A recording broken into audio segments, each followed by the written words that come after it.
Amém? Queridos, eu tenho alguns minutos e eu gostaria que vocês abrissem a Bíblia de vocês na segunda carta de Paulo à igreja em Corinto. Eu concordo que essa cidade, ela deveria se chamar Flamengo. Quem concorda com isso? Diz amém.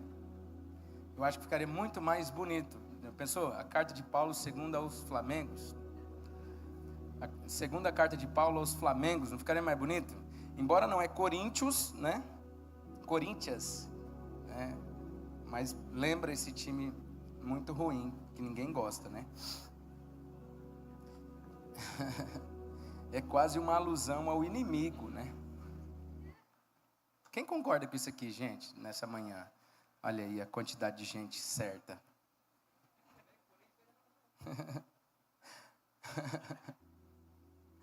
Jesus é bom demais, senhor. Todos acharam? Capítulo 4, nós vamos ler do verso 1 até o verso 15. A igreja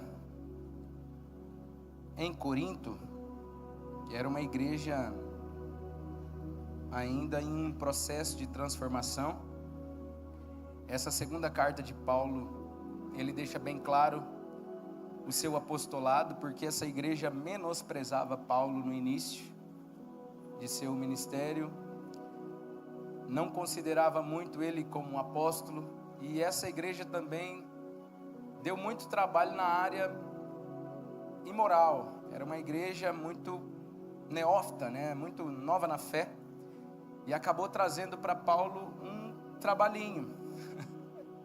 Talvez ali um trabalhinho árduo, né? Paulo diz a essa carta aqui, um trecho bem conhecido, que é aquele assim: eu estou sofrendo dores de parto até que Cristo seja gerado em vocês. Então ele sabia que essa igreja, assim como a gente, eles estavam num processo de aperfeiçoamento, de crescimento, até que completamente eles tivessem revelação de Cristo Jesus. Amém? E nesse capítulo 4, o apóstolo Paulo fala a respeito de tribulações, de situações diversas, que agora, já na segunda carta, ele estava deixando claro que a maturidade que eles haviam recebido, ou que eles estavam crescendo, precisavam ser colocada em prática nesses momentos de dificuldade, nesses momentos de aflições, de angústia, e que ele também tinha clareza do preparo que eles precisariam ter depois que ele partisse. Imagine, a frase que diz ali: combati o bom combate, né? Terminei minha carreira, é Paulo já se despedindo da igreja. Imagine, eu me emociono porque imagine você preparando o povo para a sua partida. Eles eram tão dependentes das cartas, dependentes dos cuidados, né? Dos discípulos, dos seus mentores, discipuladores, que eles estavam preparando-os para a sua partida, e consequentemente que o bastão também fosse passado, e que eles continuassem também no mesmo espírito, em uma só fé, para que a igreja cumprisse o propósito, como graças a Deus cumpriu. Amém?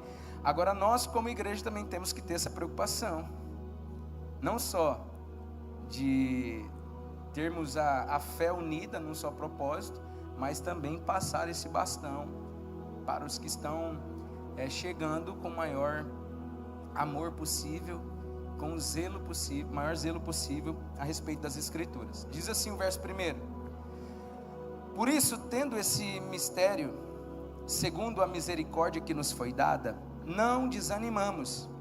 Pelo contrário, rejeitamos as coisas ocultas que trazem vergonha, não agindo com astúcia, nem adulterando a palavra de Deus. Olha a importância do que ele está dizendo a uma igreja que vai ficar depois dele.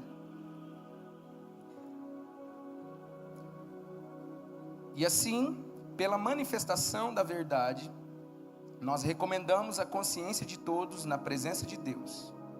Mas, se o nosso evangelho ainda está encoberto, é para os que se perdem que ele está encoberto, nos quais o Deus deste mundo cegou o entendimento dos descrentes, para que não lhes resplandeça a luz do evangelho da glória de Cristo, o qual é a imagem de Deus.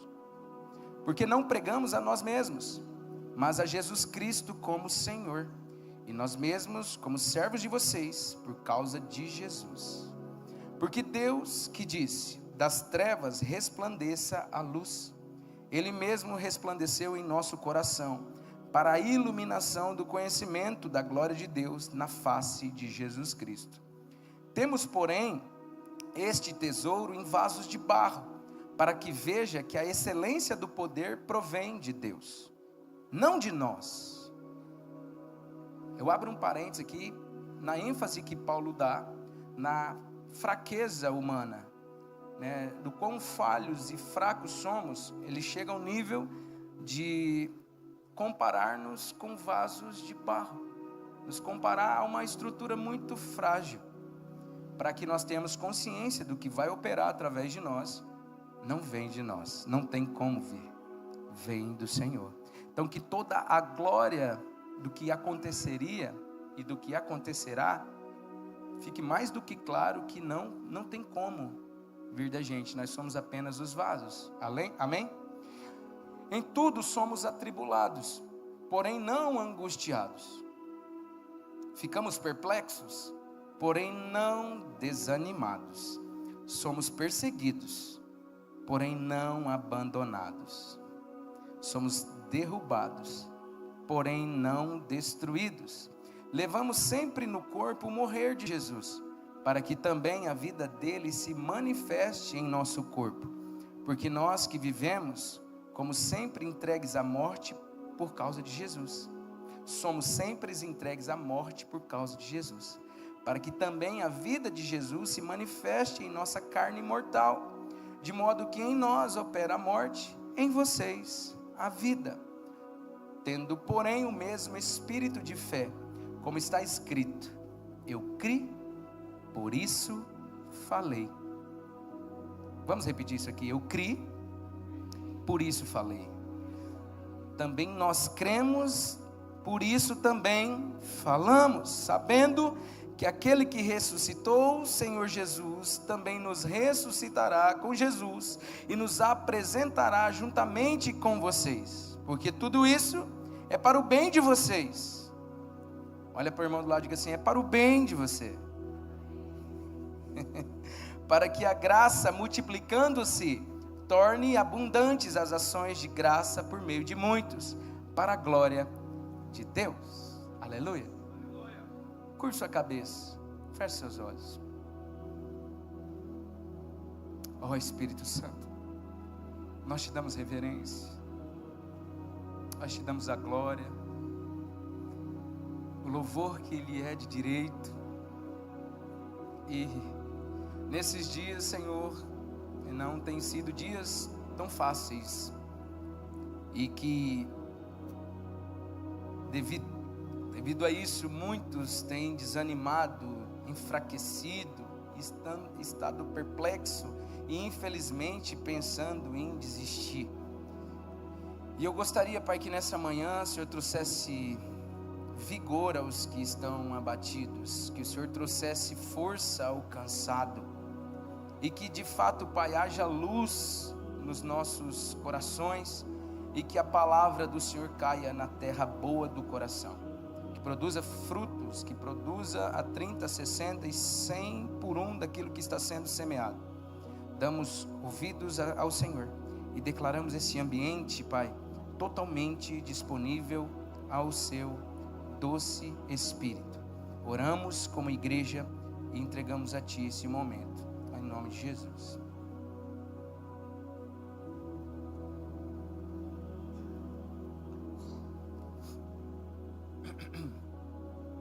O contexto então é mais do que claro. Paulo está falando de riquezas, Paulo está falando de colocarmos a nossa confiança no Senhor. Paulo está falando sobre a importância de termos clareza da nossa fraqueza humana. Paulo está falando sobre a importância de sabermos que o que vai operar em nós e através de nós é o Senhor. Paulo está falando que, obviamente, eles passaram e nós também vamos passar por situações de perplexidade, situações onde a gente vai ficar, o texto chega a dizer atribulados, Coisa que crente não gosta de dizer isso, né? Sai daqui atribulado, a gente até brinca, né? Mas ele está dizendo, em tudo somos atribulados, porém não angustiados. E você já percebeu que existe um espírito de angústia rodeando a gente? Credo. Esses dias em consulta disse assim, tem hora do dia que me bate uma angústia, do nada. Sem motivo? Sem motivo. E quer derrubar a gente. E por situações que ficaram mal resolvidas ao longo do tempo, nós somos, é como se fosse esmagados, mentalmente falando, pela nossa consciência e o inimigo de nossas almas. Mas hoje o Senhor quer falar conosco sobre algo muito importante, que mesmo em dias de atribulação, mesmo em dia de possíveis angústias, nós não deixamos de falar o que nós cremos. Eu criei, por isso eu falo. E a fala, eu não sei se você sabe, mas é talvez uma das coisas mais importantes no que diz respeito a construir. A todo momento nós estamos construindo aqui e ao nosso redor. Tem uma lei, e eu digo isso entre os mestres da Bíblia, que chama-se a lei da primeira menção. Todas as vezes que você quer entender o conceito principal de uma situação ou de uma palavra, você vai para a Bíblia, onde ela a primeira vez foi escrita. E a palavra falar, ela está lá em Gênesis 1:3, que é quando Deus falava e as coisas aconteciam. Deus falou e aconteceu, Deus falou e aconteceu. Então fica mais do que óbvio que quando a gente fala, constrói alguma coisa, cria. Eu amo o texto que diz assim, Deus chamou à existência aquilo que ainda não existia. Eu oro para que nessa manhã você tenha a clareza da importância que é falar muito bem. Esses dias olhando o Murilo, em casa é um sarro, porque ele ainda está naquela fase de aprender as palavras e falar elas certinhas, né? E isso é muito engraçado, porque tem hora que ele fala uns trem assim, tentando falar certo e fala, né, errado, e a gente cai na risada. Eu penso que a igreja é como se ela se preocupasse muito com a comunicação e ela se esquecesse que o conteúdo daquilo que é falado é mais importante do que falar bem. Então olha o Mumu e fala assim, ele fala errado,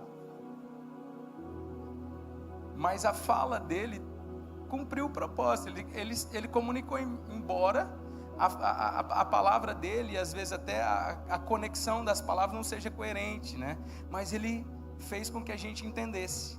E eu vejo que a igreja às vezes acha que Deus não consegue discernir, entender as nossas palavras, porque a gente quer torná-las rebuscadas, belas, umas orações às vezes mirabolantes, com conteúdos e tudo mais, e que na verdade Deus não tem problema em entender o que você fala. O problema é que o que você fala, o que você comunica, não carrega um conteúdo coerente com a obra de seu filho. Então, inicio essa mensagem trazendo a importância do conteúdo que se é falado. Quando a Bíblia fala que Deus, e também daquilo que é orado, quando a Bíblia fala que Deus no início, Deus disse haja e ouve, haja e ouve, haja e ouve, para a gente não perder muito tempo, é importante você entender que também quando você fala, acontece. Só que o trem está tão descarrilhado que eu gostaria de abrir aqui um parênteses para dizer, e eu falo isso de mim mesmo, viu?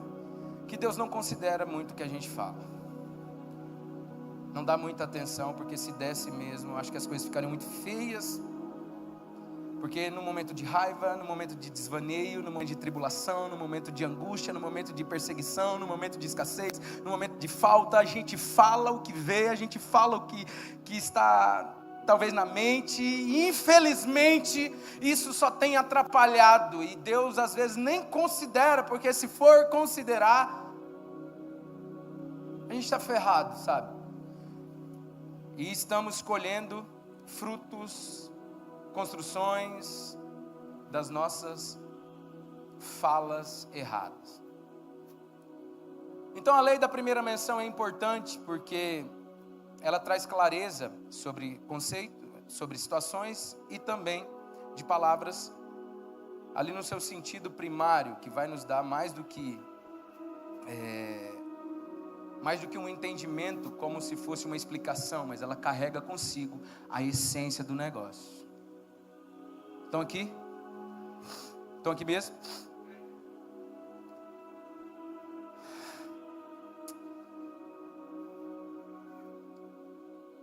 E eu sinceramente, eu não tenho muito o que dizer hoje para vocês nessa manhã. Eu só tenho uma mensagem do coração de Jesus para a sua igreja. Deus quer muito usar a nossa vida. Deus quer mesmo. Porque Ele precisa que os seus filhos sejam encontrados, seus filhos sejam resgatados de um lamaçal de erros, falhas, resgatados das garras de Satanás. Tem muita gente perdida aí. Eu preguei isso no domingo passado. Só que enquanto nós não amadurecermos ao nível do que Paulo está dizendo aqui, de pegarmos aquilo que nós dizemos crer e começarmos a profetizar, e eu digo profetizar é proferir, porque a maior profecia está aqui.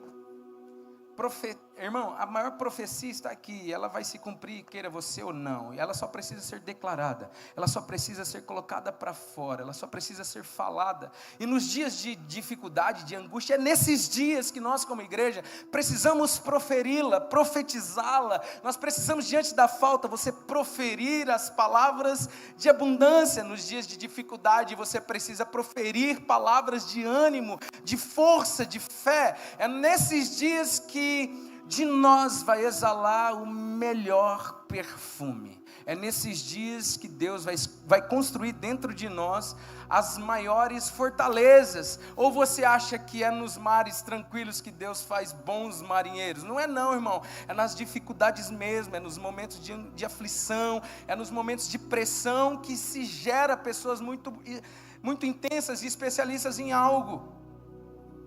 E parece que a gente fica torcendo para estar tudo bem, torcendo para um tempo de paz, torcendo para dar tudo certo, torcendo, sabe, para não ter problema. Acredite, irmão, nesse mundo nós vamos ter aflições e problemas. Jesus disse isso: nesse mundo tereis aflições. Tem de bom ânimo, porque eu já venci o mundo por vocês. É isso que ele disse. Agora nós precisamos conciliar o venci o mundo, a nossa mente, conformar o venci o mundo à nossa mente, para que aquilo que eu fale, aquilo que eu declare, não dependa do que eu vejo e daquilo que eu estou passando, dependa daquilo que eu creio.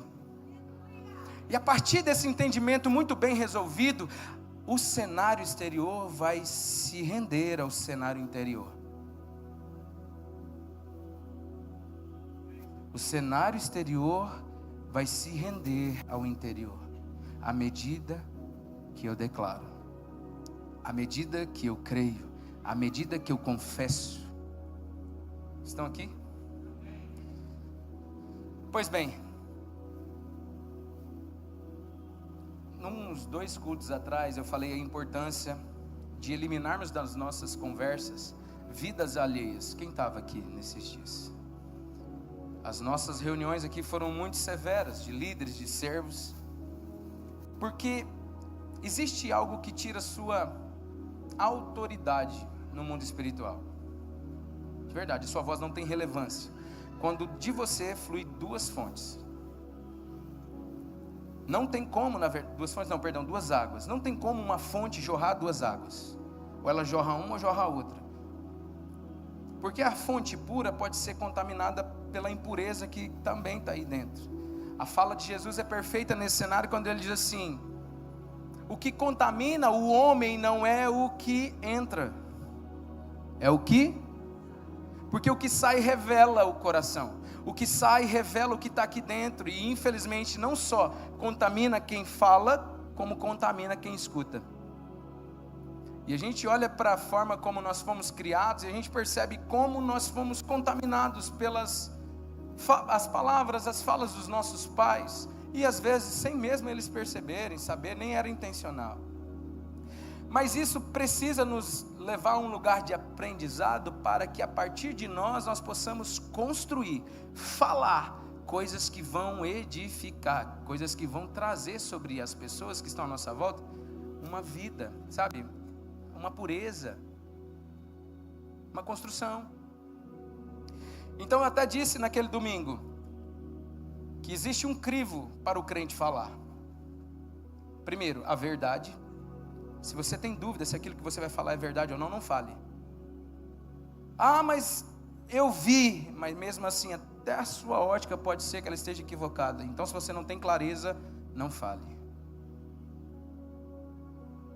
Segundo crivo, vocês lembram? A bondade. Mesmo sabendo que é verdade, é bom o que você vai falar. Flui bondade. Vai expressar o amor, vai construir. A terceira coisa é a necessidade. Mesmo sendo verdade e bom, é necessário. Glorifica quem? Constrói o quê? Resolve o quê? É para a pessoa certa. Então esse crivo, se você colocar em prática na sua vida, eu garanto para você que sua voz vai começar a ter relevância quando você ora. No mundo espiritual, quando você falar, ele vai ficar atento.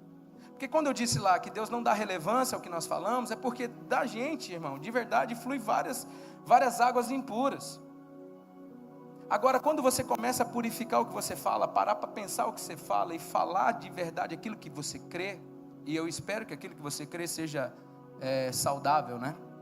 Então, aquilo que você for falar, aquilo vai produzir coisas poderosas, vai construir edifícios muito sólidos na vida dos teus, na sua vida, na vida da igreja, no mundo espiritual. Você gostaria que quando você falasse o mundo espiritual ficasse atento? Imagine você entrando num cenário onde requer um homem de Deus, uma mulher de Deus, e você entrar com uma boca autorizada no mundo espiritual.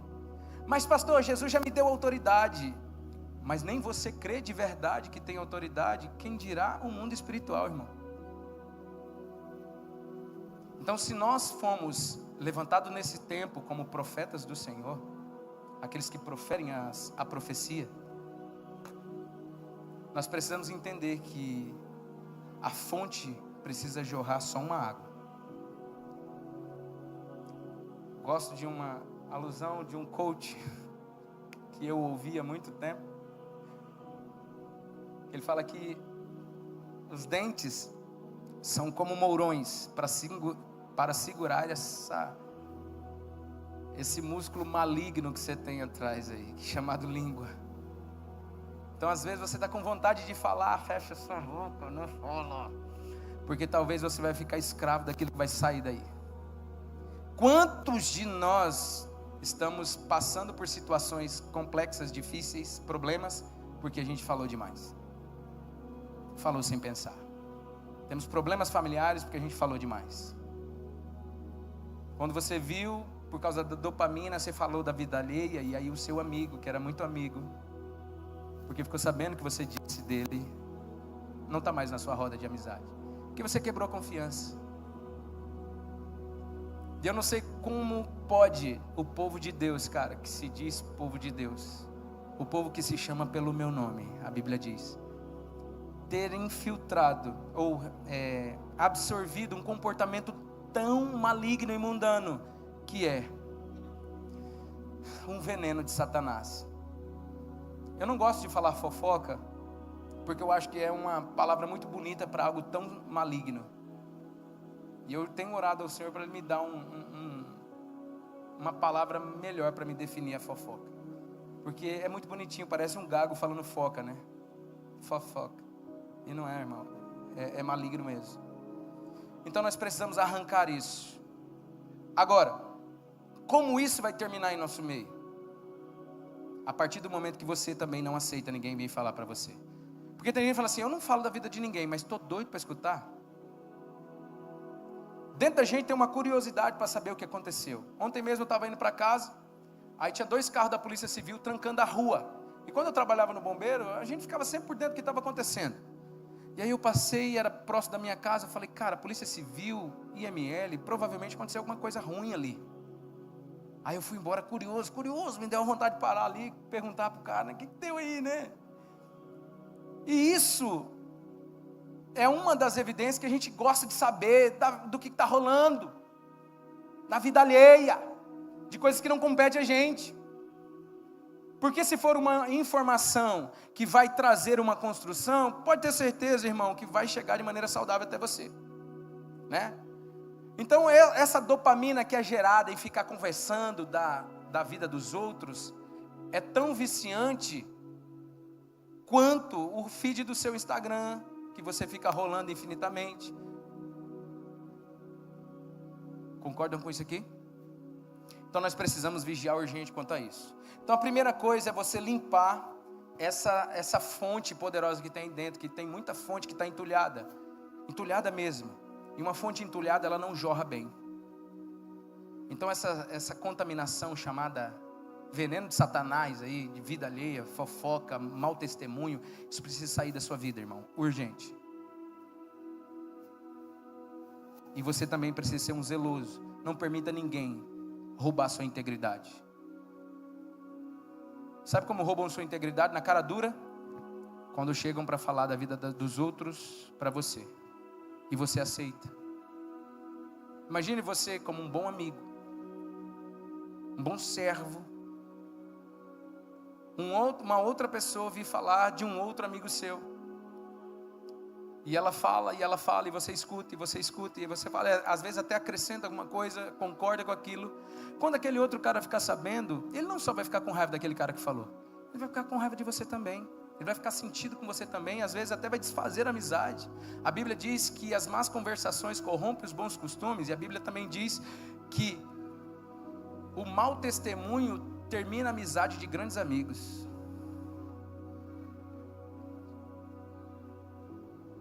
Ao longo da nossa vida, da nossa história, a gente perdeu pessoas muito boas por conta de coisas como essa.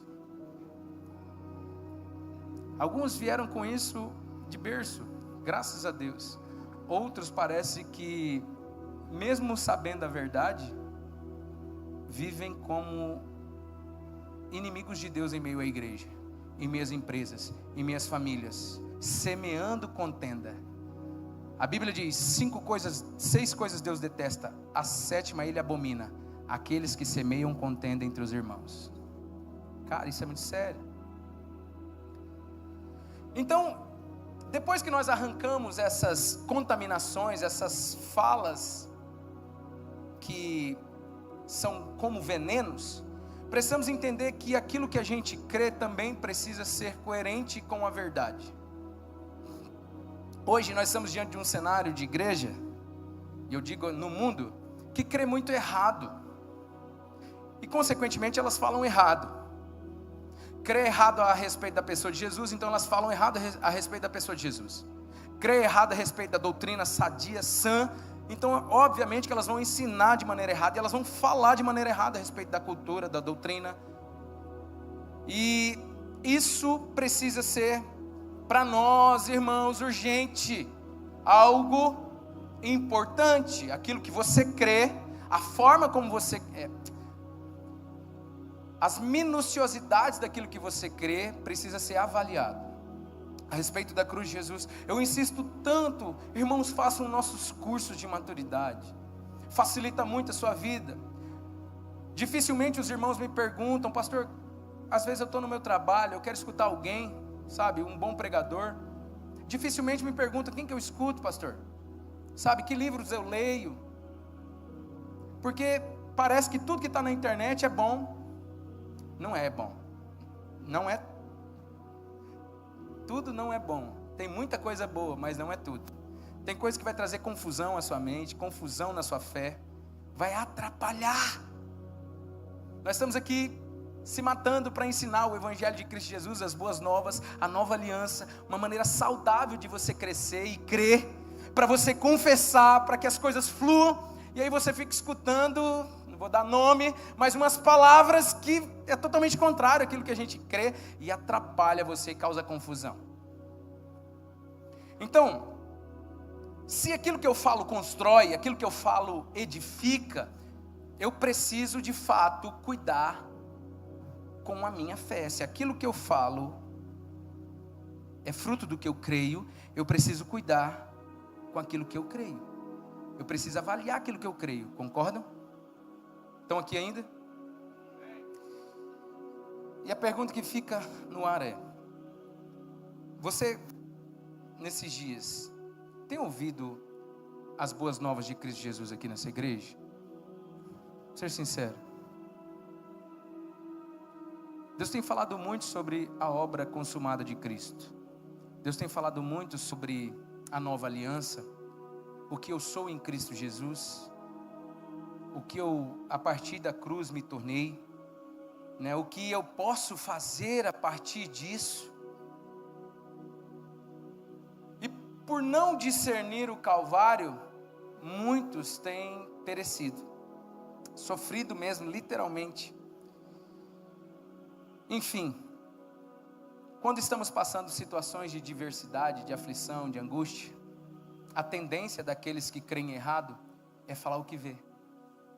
Apóstolo Paulo falou isso aqui depois de um cenário: atribulados, mas não angustiados, perseguidos, mas não abatidos, perplexos, mas não desanimados. Ele estava falando do cenário que eles estavam enfrentando: açoites, prisões, dificuldades, povo imoral em meio às igrejas. O povo desprezava ele como apóstolo. Esse povo mesmo da igreja de Coríntios não considerava ele como apóstolo, por isso que ele se apresentava: eu, Paulo, apóstolo de Cristo, servo do Deus Altíssimo, não de homens, mas do próprio Deus. Ele enfatizava isso para que eles entendessem de uma vez por todas quem ele era. E nós, como bons leitores da palavra, olhamos para esse cenário e vemos um homem que está ensinando um princípio extremamente importante, para que ao passarmos por essas dificuldades, ao passarmos por essas situações, nós não só passamos crendo na verdade, confiando na verdade, como também declarando a verdade, para que os ambientes se rendam,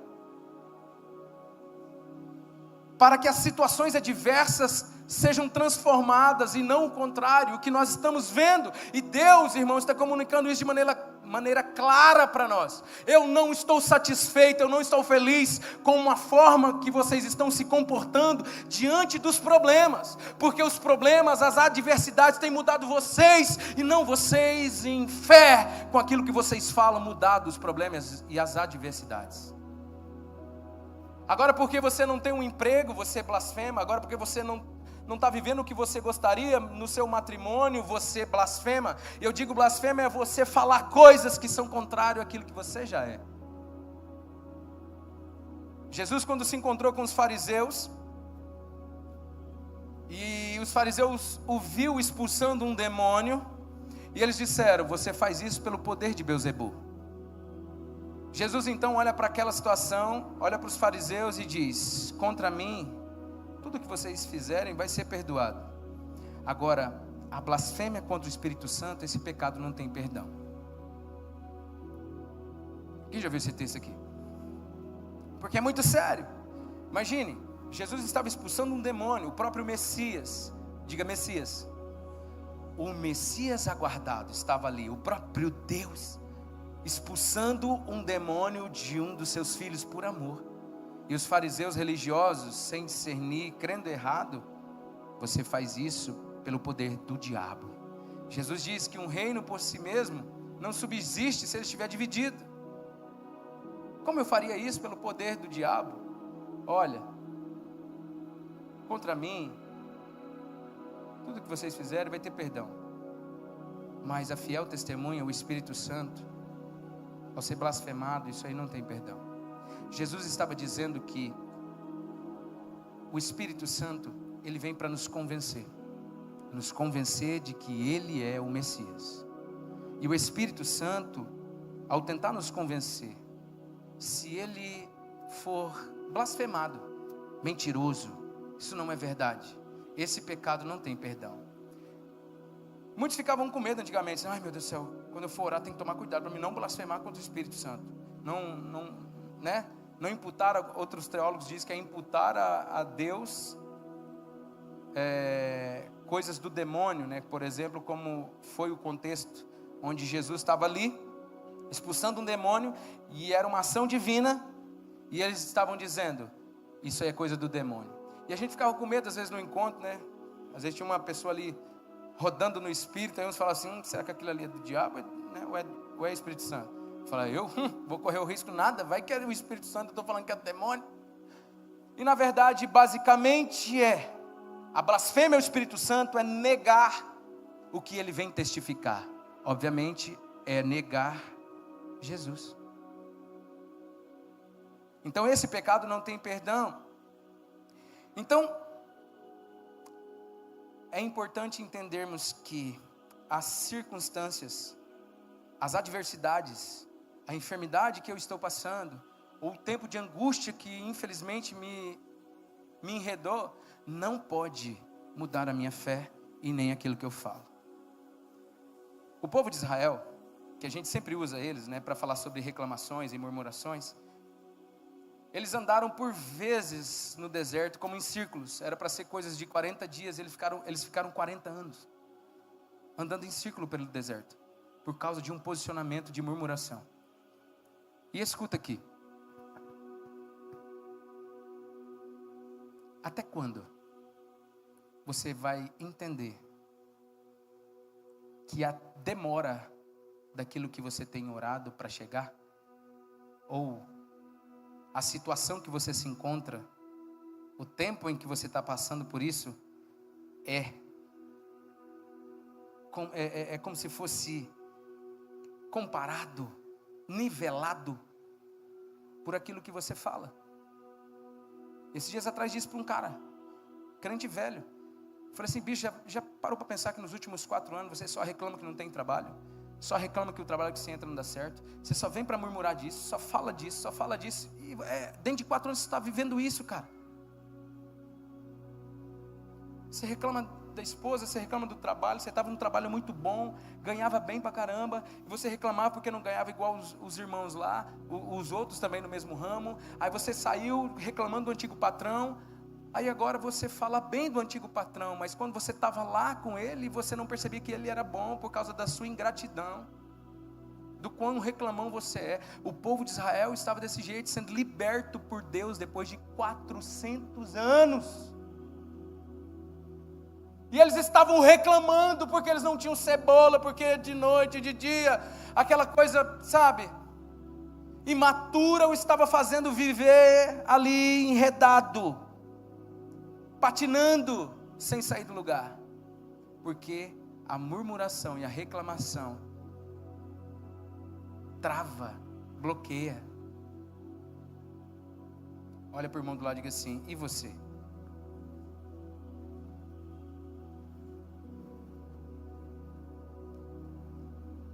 Eu gosto de dizer que a gratidão, ela nos coloca nos melhores lugares,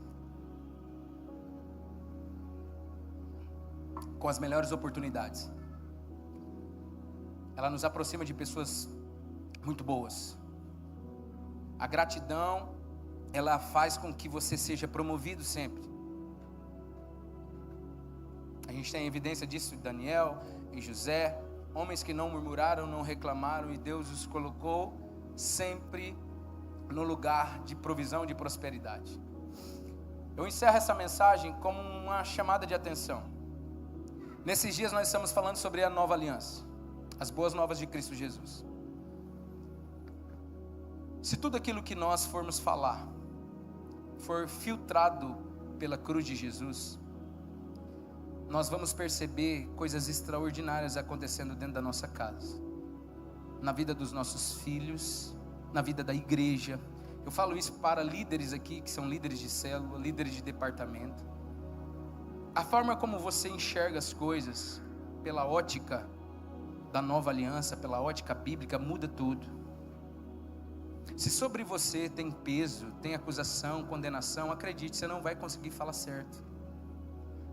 Se você pensa que Deus está irado, pronto a te condenar, buscando uma oportunidade para poder, sabe, trazer sobre você uma punição, dificilmente você vai conseguir falar certo, porque você crê errado. O crer errado te leva a falar errado e viver errado. Agora, quando você crê certo, você fala certo, pode ter certeza que você vai viver certo. Os frutos vão acontecer. Estão aqui? Lembra que eu disse que Deus ama chamar à existência coisas que ainda não existem? É o que Deus quer que você faça, através da sua boca profética, que proferem palavras da profecia. A situação está difícil lá, irmã, no casamento. O Senhor me deu um marido apaixonado por Jesus. A Bíblia diz que ele é como árvore plantada junto a ribeiros de águas. Tudo que ele faz prospera. E eu sei, em tempos de atribulação, de angústia, de dificuldade, não é fácil manter um testemunho falando. Porque a nossa tendência carnal, humana, vaso de barro, é falar o que vê. Você é um imundo, você não me provê, eu sou insegura por causa de você. Olha essa empresa, isso não vai dar em nada. Eu falei para você que isso não ia dar nada. E nós somos engodados a falar o que vê, falar a emoção, falar a circunstância, mas o Senhor quer que nós saiamos desse nível raso e comecemos a falar o que cremos, falar o que nós sabemos que já existe nas regiões celestiais. E à medida que você concorda com aquilo que Deus já pensa ao seu respeito, à medida que você concorda com o que Deus diz ao seu respeito, irmão, as regiões celestiais, elas vão começar a girar ao seu favor. Mas não permita a fonte pura que Deus colocou dentro de você ser contaminada pela vida alheia, ser contaminada pela reclamação, para que de você flua uma fonte muito pura. E essa fonte, ao fluir, irmão, ela vai inundar todo mundo que está à sua volta. A partir de hoje, seja um instrumento de vida. Está todo mundo reclamando lá no seu trabalho, seja um instrumento de vida. As suas amigas sentam só para reclamar dos maridos, seja você alguém que vai profetizar sobre a vida delas e sobre o seu marido. Não concorde com Satanás, irmão, porque ele está falando toda hora na boca dos outros. Pedro, que era Pedro, irmão Pedro, Jesus disse assim, é necessário que eu padeça. E Pedro diz o quê? Não, Senhor, isso não vai te acontecer. Parece algo tão bom, tão nobre, mas era incoerente com as escrituras, era incoerente com o propósito, era incoerente com a nova aliança. Jesus disse assim, para trás de mim, Satanás, você não entende das coisas do Espírito. Tem muito conselho com pinta, com característica de coisa boa, que está levando muitos, infelizmente, para o inferno. Tem muita palavra bonita, que está te mantendo escravo de um relacionamento ruim, que não agrada a Deus. Eu amo esse ditado que eu inventei, né? Nem tudo que está dando certo é sinal que Deus está aprovando. Ou seja, é melhor estar com o pneu furado, como muitos hoje estando na estrada certa, do que estar andando a 200 por hora na estrada errada. Mas não deixe de falar aquilo que você crê, independente do que você está vendo, sentindo. Nós estamos orando todos os dias às 5 da manhã aqui, no auditório do Kids, de segunda a sexta-feira. Convido você. Estou falando isso porque nós estamos tendo experiências tão maravilhosas com Jesus ali. E essa semana em oração, Deus me lembrou de algo muito, muito intenso que eu vivi há uns 5 anos atrás. Que quando Deus falou comigo sobre os cristãos sensuais. Isso está lá na primeira carta de Pedro, lá no finalzinho da palavra. Quando Paulo fala sobre cristãos sensuais, ele está falando de cristãos sensoriais, que são guiados pelos sentimentos, pelos sentidos, pelo que vê, pelo que escuta, quando ele apalpa. É igual o Tomé, só vou crer se eu pegar. Tomé, bem-aventurado é aquela geração que não viu, mas creu. Eu oro para que Deus nesses dias esteja levantando a geração aqui, sabe, que não viu, mas creu. Talvez você não está conseguindo ver, humanamente falando, o que está chegando na sua vida, mas você crê. Talvez humanamente falando, você não vê a conversão do esposo, mas você crê. Talvez não tem como você enxergar diante da circunstância, a empresa continuar de pé, mas você crê. Escute. Vamos sair desse lugar raso, esse lugar medíocre, e nos transformar de verdade em rios de água viva. Porque se o padrão do mundo é normal na sua casa, está errado. Porque o padrão do mundo é reclamação mesmo, é murmuração mesmo. Eles não têm esperança. A esperança é o que eles fazem. Infelizmente. Vigie com aquilo que você fala. Vigie, vigie, vigie, vigie. Não permita ninguém roubar de você isso. Todo momento Deus coloca um Pedro do lado da gente. O Pedro, ele quer te arrancar do propósito.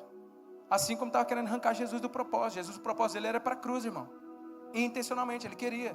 Era vontade. Nada tirava isso da cabeça de Jesus. Aí Pedro falou, não, Senhor, isso não. Você não entende das coisas do Espírito. Último conselho para a gente encerrar.